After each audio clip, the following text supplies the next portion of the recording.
আজি সমগ্ৰ দেশে উদযাপন কৰিছে ৭৭ সংখ্যক গণৰাজ্য দিৱস।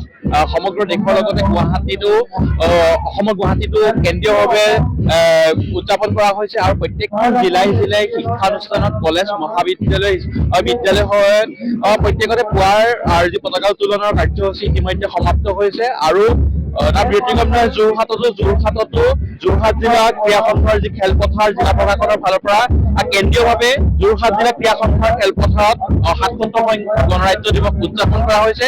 ইতিমধ্যে মুখ্য অতিথি হিচাপে উপস্থিত আছিলে কৃষিমন্ত্ৰী অতুল বৰা আৰু তাৰ পাছত বৰ্তমান পেৰেড হৈ থকা দেখিবলৈ পোৱা গৈছে। সতীৰ্থই সামগ্ৰিক পৰিৱেশটো দেখাইছে। নেতৃত্বত আছে CRPF, CISF, লগতে NCC আছে, চিভিল ডিফেন্স আছে, লগতে বিদ্যালয় মহাবিদ্যালয়ৰ পৰা অহা বহু সংখ্যক ছাত্ৰ ছাত্ৰীয়ে এই পেৰেডত অংশগ্ৰহণ কৰা দেখিবলৈ পোৱা গৈছে।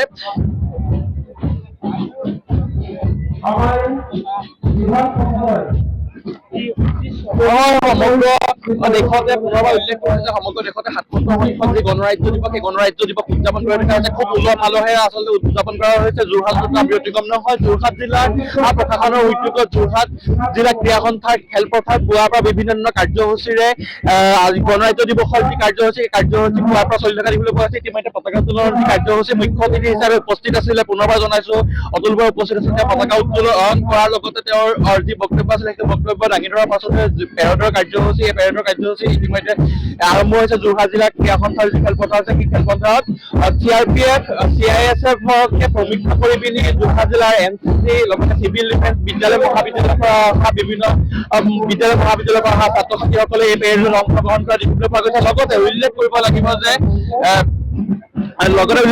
যে যোৰহাট জিলাৰ নাগৰিকসকলৰ কিন্তু ব্যাপকভাৱে এই উৎসাহ উদ্দীপনাৰে আজি গণৰাজ্য দিৱসৰ যি ক্ষণ সেই ক্ষণলৈ ওলাই অহা দেখিবলৈ পোৱা গৈছে। সকলোৱে একেলগে উলহ মালহেৰে উদযাপন কৰিছে ৭৭ সংখ্যক গণৰাজ্য দিৱস। এয়া দেখিবলৈ পাইছে পশুপালন আৰু পশু চিকিৎসা বিভাগৰ তৰফৰ পৰা কৃত্ৰিম প্ৰজননৰ জৰিয়তে গোহালিত থলুৱা গৰুজনীৰ পৰা অধিক গাখীৰ উৎপাদনক্ষম বৰ্ণসংকৰ মাইকী পোৱালি পাব পাৰি। এইদৰে পেৰেডৰ পাছে পাছে ৰেলী ওলোৱা পৰিলক্ষিত হৈছে।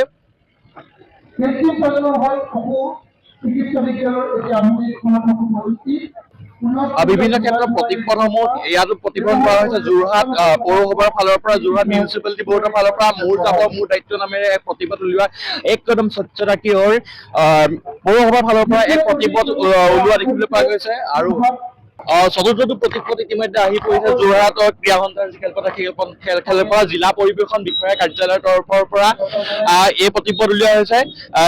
তেওঁলোকৰ মূল থিম হিচাপে তেওঁলোকে লৈছে যে মদ্যপান কৰি যান বাহন নচলাব, গাড়ী চলোৱাৰ সময়ত মোবাইল ফোন ব্যৱহাৰ নকৰিব, অনুজ্ঞাপত্ৰ অবিহনে যান বাহন নচলাব, সুৰক্ষিতভাৱে গাড়ী চলাই নিজৰ লগতে আনৰো জীৱন সুৰক্ষিত কৰক, তীব্ৰ গতি পৰিহাৰ কৰক, দুৰ্ঘটনা এৰাই চলক। জিলা পৰিবহনে জিলা পৰিৱেশনৰ কাৰ্যালয়ৰ যিসকল ব্যক্তি আছে সেই ব্যক্তিসকলৰ কিন্তু নেতৃত্বত আচলতে জিলাখনৰ সাধাৰণ নাগৰিকক কিন্তু সুৰক্ষা দিয়াৰ ক্ষেত্ৰত তেওঁলোকে গুৰুত্বপূৰ্ণ ভূমিকা পালন কৰা দেখা যায়। আৰু বিভিন্ন ক্ষেত্ৰৰ বিষয়াসকলে বা প্ৰশাসনিক কাৰ্যালয়ৰ বিষয়াসকলে কিন্তু এইদৰে প্ৰতিপদৰ যি কাৰ্যসূচী সেই প্ৰতিপদৰ কাৰ্যসূচী যোৰহাট জিলা ক্ৰীড়া সন্থাৰ খেলপথাৰত এইদৰে হৈ থকা দেখিবলৈ পোৱা গৈছে।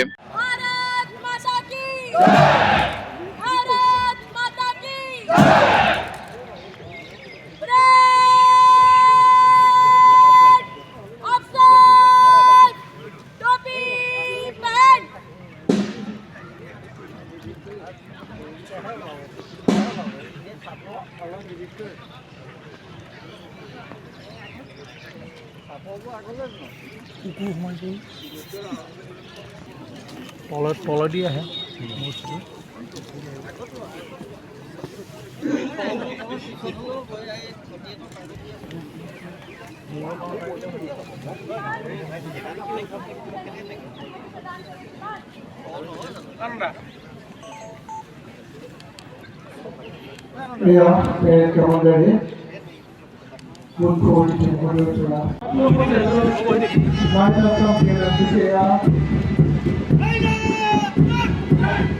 Number 1,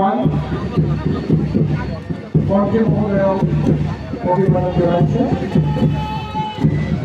এখন ১৯ নম্বর ব্যাটালিয়ন CRPF নেতৃত্ব প্রদান করছে PSI প্রকাশ আসমান।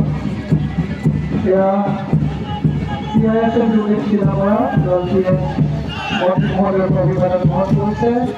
নতুন CSI 3 নম্বৰ খেলটো এয়া মন্ত্ৰী মহোদয়ক অভিনন্দন গ্ৰহণ কৰিছে নেতৃত্ব প্ৰদান কৰিছে এছআই নৰেন্দ্ৰজী কোচে এয়া অসম পুলিচৰ উমেন প্লেটুন অভিযান নৱকুমাৰ বৰাৰ নেতৃত্ব দিয়া ডিষ্ট্ৰিক্ট মুম্বাই মুখ্য অতিথি মহোদয়ৰ অভিবাদন গ্ৰহণ কৰিছে এয়া অসামৰিক প্ৰতিৰক্ষা বিভাগৰ প্লেটুন বইজ প্লেটুন নেতৃত্ব বিষ্ণু বৰা মন্ত্ৰী মহোদয়ৰ পৰা অভিবাদন গ্ৰহণ কৰিছে চিভিল ডিফেন্স অসামৰিক প্ৰতিৰক্ষা বিভাগৰ গাৰ্লছ প্লেটুন নেতৃত্ব পৰা অনামিকা মুখ্য অতিথিক অভিবাদন গ্ৰহণ কৰিছে